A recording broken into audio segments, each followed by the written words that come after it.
Рәхмәт сезгә, хөрмәтле тамашачыларыбыз, хатларыгыз, шалтыратуларыгыз өчен. Алар безне кабат юлга өнди.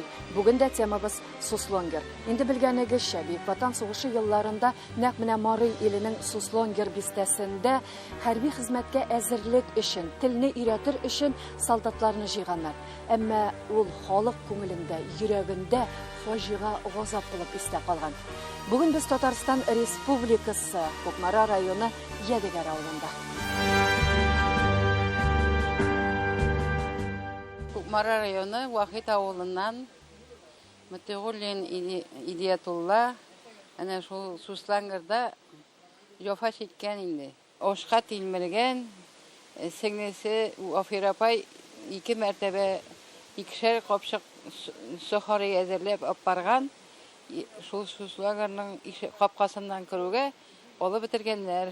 Сасы беткән атларны пешереп ашап, шулай дип көн күргәннәр. Оптарагач аннары сугышка киткән, шуннан язылып үзе. Ирак бара алмаган инде, Мәскәү подполковник Москва дигән иде. Яраланган. Уни аркаларында итләре юк инде. Шөкерләр, менә шуларны безгә кызым кашады, кышата дип, шуны алар буе үлгәнче кашытты инде. Бик авырлык белән генә яшәде инде. Каравыл гына тора алды инде. Бүтән эш алмады, авыр эшләр. Аның аркасында нихәтле җәрәхәт бит. Гөлсинә Идиятулла кызы Шакирова әтисенең сөйләгәннәрен бүгенгедәй хәтерли. 7 бала атасы 1966 елны инде фаны дөньяга күчә. Мөтигуллин Идиятулла Мөтигулла улы балалары, оныклары күңелендә. Сезнең хатларыгыз, шалтыратуларыгыз әйткәнемчә безне юлга өнди. Бүген без Кукмара районы Ядегәр авылында. Һәм безнең нәкъ менә шушы Суслонгер темасы белән бәйле Сония апа Хәсәнованың йортында. Сония апа, менә безгә шалтыратыр өчен сезне нәрсә итәрде?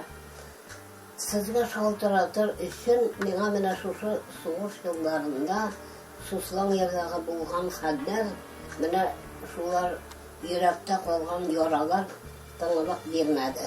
Минем әтием башта Суслонгерда булды, Галимов Хәсән, Галим улы 1903 елны туган. Оннан әтиемнән соң абыем китте, яшәдә тулмаган, 18 тулмаган. Менә абыем шушы Суслонгерда күргән газапларын абыемның онта торган түгел. Абыем минем Хәсәнов Әгъләмҗан, Хәсәнҗан улы. Менә абыемның рәсеме. Алар менә шушында эшләгәннәр, шундый итеп азыкны алып килгәннәр, чокырны казытып, бу азыкны салып, кухняны күмеп куялар. Яңадан тегеләргә кабат приказ, давай әнә кискән агачларыгызны ташыгыз.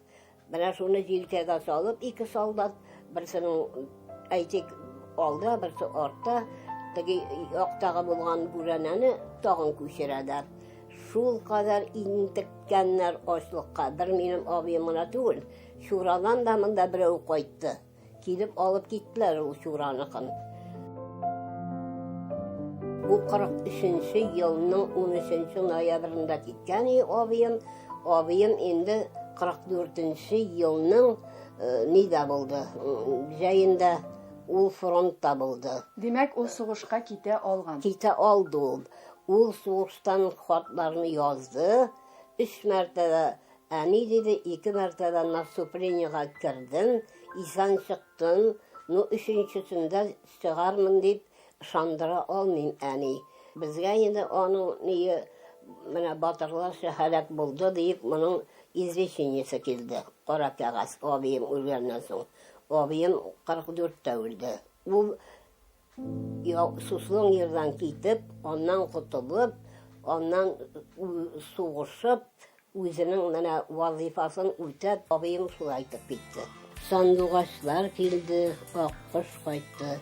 Син кайтмадың киткән җиреңнән, аккош китәр урман күлләреннән, син китмәссең минем күңелемнән.